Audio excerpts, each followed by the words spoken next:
آپ کے یہ طریقہ بہت پرانا ہے اور آپ اس سے امپریس نہیں ہوتے. ویسے مجھے آپ کو امپریس کرنا بھی نہیں ہے کیونکہ آپ جیسوں کو میں اتنی اہمیت نہیں دیتی. اسے شاید میری بات پہ غصہ آیا، وہ شاید فون بند کرنے لگا تھا. میں نے کہا میری بات سنیں مسٹر اسامہ فاروق. کہنے لگا جی فرمائیے اب کیا ہے. میں نے کہا وہ رضا کا نمبر چاہیے تھا مجھے، اگر آپ کے پاس ہو تو دے دیں. میں نے جان بوجھ کے کہا تھا، حالانکہ رضا کا نمبر میرے پاس تھا. کہنے لگا میں کیوں آپ کو نمبر دیتا پھروں. میں نے کہا دیکھیں آپ کا امپلائی ہے، آپ کے پاس نمبر تو ہوگا، دے دیں مجھے اس سے بات کرنی ہے. کافی دن ہو گئے ہیلو ہائے نہیں کی. بہت اچھا انسان ہے اور میری نظر میں اس کی اہمیت بہت زیادہ ہے. کہنے لگا میں نے ٹھیکہ نہیں لے رکھا دوسروں کے نمبر آپ کو دینے کا. میں نے کہا اچھا چلیں نہ دیں، میں خود لے لوں گی کہیں نہ کہیں سے. کہنے لگا گو ٹو ہیل، یہ کہہ کے فون بند کر دیا. اسے تپا کے مجھے بڑا سکون سا حاصل ہوا. 2 دن کے بعد مجھے رضا کی کال آئی. کہنے لگا ہانی وہ میں نے آپ کے لیے جاب کا بندوبست کر دیا ہے. میں تو فوراً اٹھ کے بیٹھ گئی. میں ویسے ہی چارپائی پہ لیٹی ہوئی میسیجز کر رہی تھی. میں نے کہا سچ کہہ رہے ہیں آپ؟ کہنے لگا جی ہاں، لیکن تنخواہ بس 30,000 تک ہے، لیکن یہ سٹارٹنگ ہے. میں نے کہا یہ بھی بہت ہے رضا، میں آپ کا کس طرح سے شکریہ ادا کروں. کہنے لگا بس آپ مائنڈ نہ کریں تو 1 کپ چائے پلا دیجیے گا جب آپ کو آپ کی پہلی سیلری ملے تو. میں نے کہا اس کے لیے آپ کو میرے گھر آنا ہوگا، اور وہ بھی اپنی بہن کے ساتھ. چائے کیا میں آپ کو کھانا بھی کھلاؤں گی. کہنے لگا سیریسلی آپ مجھے اتنی اہمیت دے رہی ہیں؟ میں نے کہا آپ اتنی اہمیت ڈیزرو کرتے ہیں. کہنے لگا بہت شکریہ. پھر اس نے مجھے کمپنی کا نام بتایا. کہنے لگا آپ باس کے پاس جا کے بس میرا نام لے لیجئے گا. میں نے کہا ٹھیک ہے. اگلے روز میں اس کمپنی میں چلی گئی. وہاں کے باس کے سامنے اپنے ڈاکیومنٹس پیش کیے اور رضا کا نام لیا تو اس نے بس سرسری سے میرے ڈاکیومنٹس دیکھے. کہنے لگا جو کام آپ اسامہ کے پاس کرتی تھیں اور آپ کو وہی کرنا ہوگا یہاں. میں نے کہا اوکے سر. میں اپنا کام کرنے لگی. اسامہ کے پیسے ویسے کے ویسے میرے اکاؤنٹ میں پڑے تھے. گھر میں شادی کی تیاریاں ہونے لگیں. وقت یوں ہی گزرنے لگا، یہاں تک کہ گھر میں فنکشن اسٹارٹ ہو چکے تھے. شادی کو 1 ہفتہ رہ گیا تھا.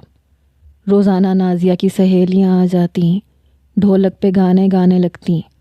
حالانکہ مومانی نے مجھے اور لبنہ کو بھی بلایا تھا. میں تو نہیں جاتی تھی، البتہ لبنہ چلی جاتی تھی. مجھ سے کہنے لگی اپیا نیچے اتنا مزہ آتا ہے، آپ کیوں نہیں آتی؟ میں نے کہا نہیں مجھے نہیں جانا، مجھے آفس بھی جانا ہوتا ہے اور مجھے جلدی سونا ہوتا ہے. مہندی والے دن میں جب واپس آئی تو میری والدہ کہنے لگی جلدی سے تیار ہو جاؤ، تمہارے کپڑے میں نے پریس کر دیے ہیں، 8 بجے فنکشن اسٹارٹ ہو جائے گا. میں ایک انویلپ ساتھ لائی تھی، پیسے بھی لے کے آئی تھی. میری والدہ کہنے لگی یہ کیا ہے؟ میں نے کہا امی جب آپ مہندی لگانے کی رسم کریں گی تو آپ یہ نازیہ کے ہاتھ پہ رکھ دیجیے گا. کہنے لگی اچھا. دوسرے انویلپ میں نے 45,000 رکھے. اس شخص کا احسان مجھے رکھنا ہی نہیں تھا. مہندی ایک بہت شاندار ہال میں کی گئی تھی. نازیہ بھی بہت پیاری لگ رہی تھی. دونوں ایک ساتھ ہی بیٹھے ہوئے تھے. سب لوگ مہندی کی رسم ادا کر رہے تھے. میری والدہ بھی جا کے رسم کر کے آ گئیں. میں آخر میں گئی تو وہ دونوں ہی بیٹھے ہوئے تھے. میں نے مہندی صرف نازیہ کے ہاتھ پہ رکھے ہوئے پان کے پتے کے اوپر رکھی. اسے ذرا سی مٹھائی کھلائی. یہ رسم میں نے اسامہ کے ساتھ نہیں کی، بس ایک انویلپ اس کے ہاتھ میں رکھ دیا. میں نے کہا میری طرف سے اپنی شادی کے لیے کوئی اچھا سا گفٹ خرید لیجیے گا. یہ کہہ کے میں سامنے ٹیبل پہ جا کے بیٹھ گئی. ویسے بھی کھانا کھلنے والا تھا. اس نے باقی کے انویلپ سائڈ پہ ہی رہنے دیے، بس میرا انویلپ کھولا کیونکہ سب سے بھاری وہی تھا. پیسے باہر نکال کے گننے لگا.